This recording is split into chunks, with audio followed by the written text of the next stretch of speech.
Célibataire, apprenez des gens qui sont heureux en amour, des personnes qui, fin de compte, vivent toujours des belles histoires.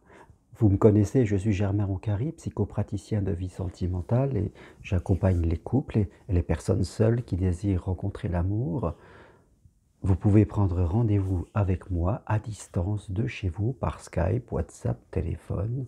Donc donnez-vous cette opportunité d'évoluer. L'amour, c'est important. Toutes les infos sur mon site germainroncary.com. Alors, c'est vrai, je dirais que la psychologie évolue. Pourquoi étudier les gens qui vont mal?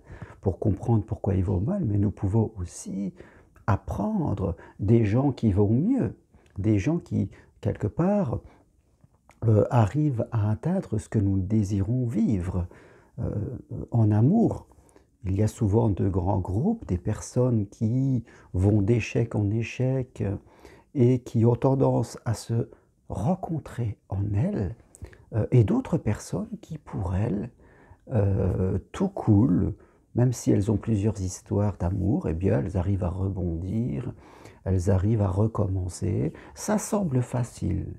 Pour certains, c'est très compliqué, et pour d'autres, ça semble beaucoup plus facile. Alors, qu'est-ce qui fait que pour les uns, c'est comme un parcours du combattant, et pour les autres, c'est un chemin qui a l'air super cool?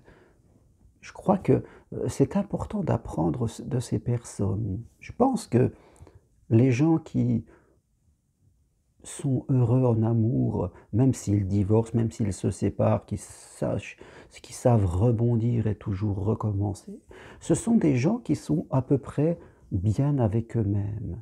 Alors, qu'est-ce que ça veut dire être bien avec eux soi? Ce sont des gens qui s'acceptent.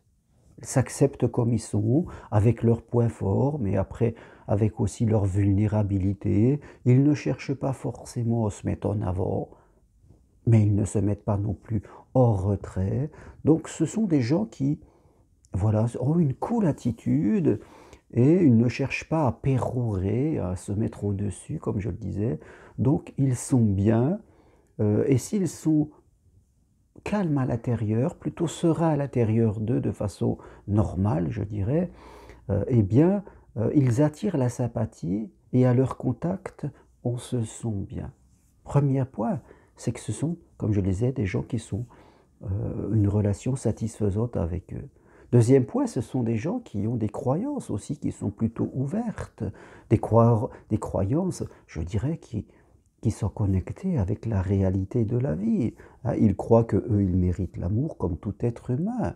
Ils pensent que l'amour, ben, c'est quelque chose qui est là et qui va venir, même si on peut être divorcé, se séparer, eh bien, on a la capacité de recommencer, comme le font plein de gens.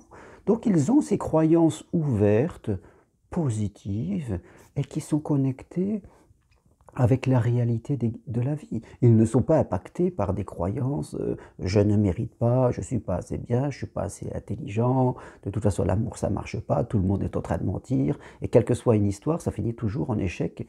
Voilà, ils ne sont pas impactés par cette négativité, non plus par une positivité excessive et quasiment illusoire, par quelque chose de simple et de normal. Oui, l'amour, aimer, être aimé, c'est accessible à tout le monde et il n'y a personne qui en est rejeté.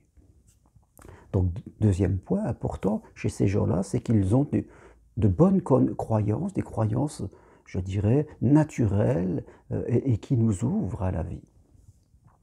Et le dernier point, le troisième point, donc une fois que ces gens-là ont ces deux premiers points, c'est-à-dire qu'ils ont une relation tout à fait correcte avec eux-mêmes et naturelle, sans se mettre en avant ni trop se mettre en retrait, qu'ils ont des croyances ouvertes, connectées à la vie, et qui ne sont pas impactées par une négativité trop forte, eh bien le troisième point, ça fait des gens qui arrive à être très souvent dans la spontanéité. Vous savez ce que c'est la spontanéité? C'est être là, être à l'écoute des autres, savoir rebondir dans la communication, être présent, se sentir tout simplement l'égal des autres parce qu'il n'y a pas y a pas lui ni meilleur, moi je suis pas assez bien. Ça, ce sont des trucs du mental. Donc, ils sont dans cette spontanéité dans la relation et fin de compte, ils sont attirants.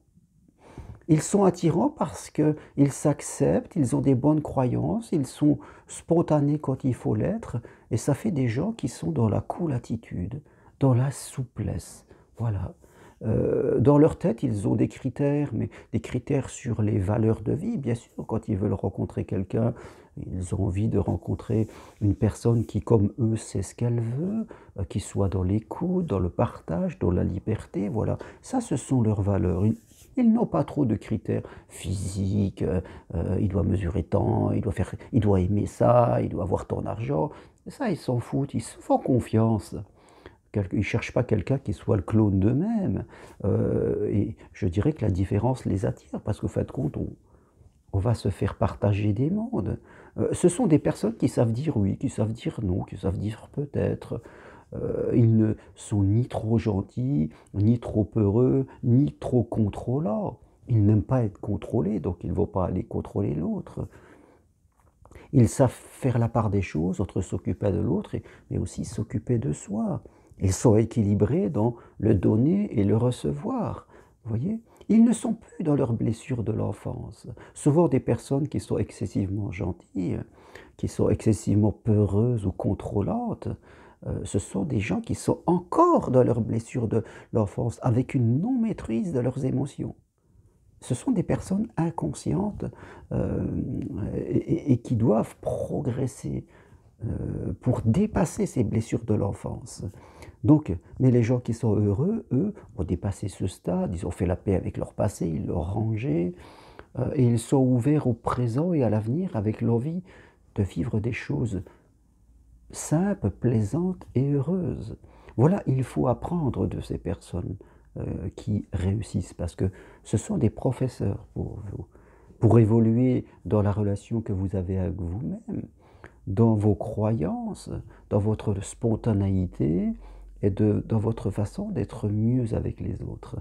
Et si vous continuez à faire ce chemin dans des valeurs de patience, de persévérance et de souplesse, je peux vous assurer, si vous vous laissez le temps d'évoluer, hein, quelquefois il faut se laisser quelques semaines, quelques mois, eh bien, vous verrez que vous allez atteindre ce que vous voulez.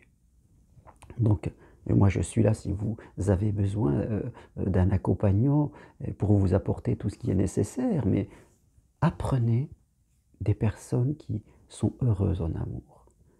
Je rencontre souvent bien sûr, ceux qui sont malheureux en amour ont tendance à se rassembler entre eux, parce qu'ils discutent de la même chose, mais vous apprendrez pas avec ceux qui sont malheureux en amour. C'est avec ceux qui sont heureux en amour que vous allez apprendre. C'est très important de le voir ainsi. Ça sera comme ce qu'on appelle une modélisation. Voilà ce que je voulais partager avec vous aujourd'hui. Si vous aimez cette vidéo, appuyez sur j'aime, n'hésitez pas à les partager. Et je vous dis à bientôt pour une autre vidéo. Merci, très beau week-end, au revoir.